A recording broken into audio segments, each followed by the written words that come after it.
I love this conversation. I am glad to have it. Okay. I put up a video today about depressed girlies. Are you generating unnecessary stress? It was a clip from a YouTube video I did a few months ago about 20 plus ways that I manage my major depressive disorder diagnosis. Okay. And a comment was left on that video. I responded to them on the comment and I decided to make a video response because I feel like this is a helpful conversation. Listen, it is one that I know like the back of my hand. This conversation was had a while ago. I decided to wait to post this video, and I'm not going to click through to this person's comment because based off of how they responded, they may be dealing with depression. And as a person who has multiple depression diagnoses, I understand how me clicking through and could seem. I handle people with depression with care because I understand that your mind is playing tricks on you. It's lying to you. The depression is lying to you. Your brain is lying to you. I know. And I love a Black woman from infinity to infinity. So I'm never going to mistreat a Black depressed girl. Okay. Because that was me, boo-boo. But if you want help, I've covered their name and everything because the point is not them. The point is the comment. All right. They responded to that video about, hey, are you generating unnecessary stress? Are you looking at things through a victim lens? Wow. I think this will definitely cure depression. All these years, so many professionals couldn't figure it out. Shaking my head. It's my fault. So listen, first of all, I want to say thanks to God because I was her.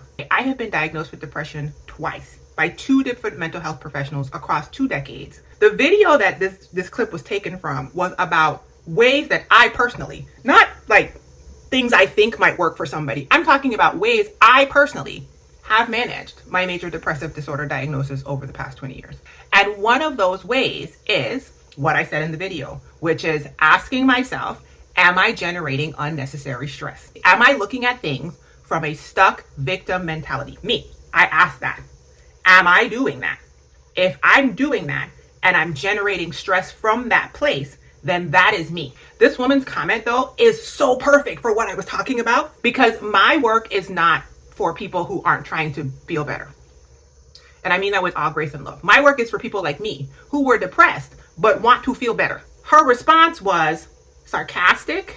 Her response was about curing depression, which was not what I said was happening. I never said anything about curing depression. And her response was, wow, professionals haven't figured it out, but you have. Yeah, because professionals aren't depressed and I am. Sorry.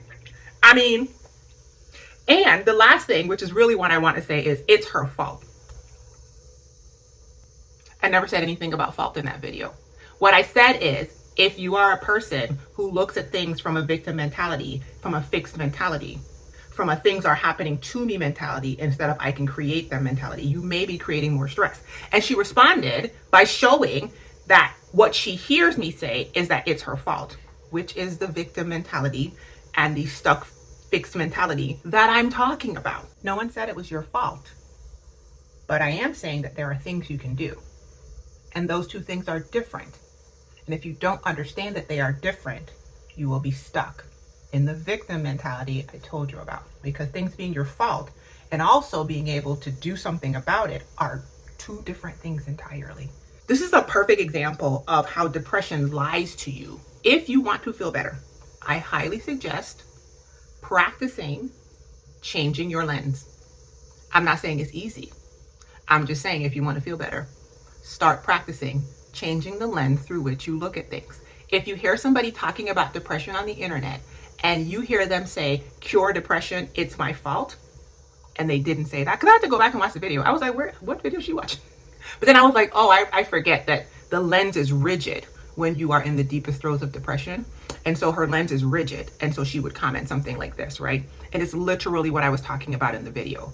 But yes, I am a person, if you scroll through my account, who has been diagnosed with major depressive disorder twice. 8 years ago, I had a conversation with somebody like this on the internet, but I was you. Not exactly, we were having a different conversation, but I was a depressed girly trying to tell the person it's impossible to do what I have now done. So if you want to feel better, at least listen, I could share with you what I know, not what I'm conceptualizing, what I know.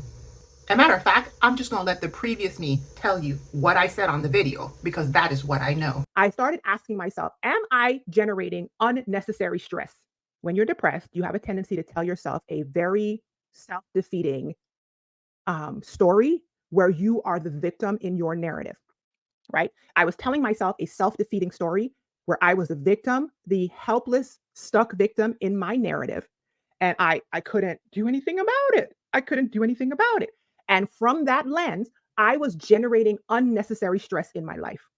For example, if I know that eating poorly makes me feel a certain kind of way, but I still get up and I eat poorly because I'm making negative decisions, I'm generating unnecessary stress in my body and in my mind. Because when I eat poorly, then what's going to happen? Every depressed person knows what happened. Remember, I told you we can think about our thoughts. So not only am I going to feel bad because I ate the food and it literally made me feel bad, I'm going to feel bad about the fact that I felt bad.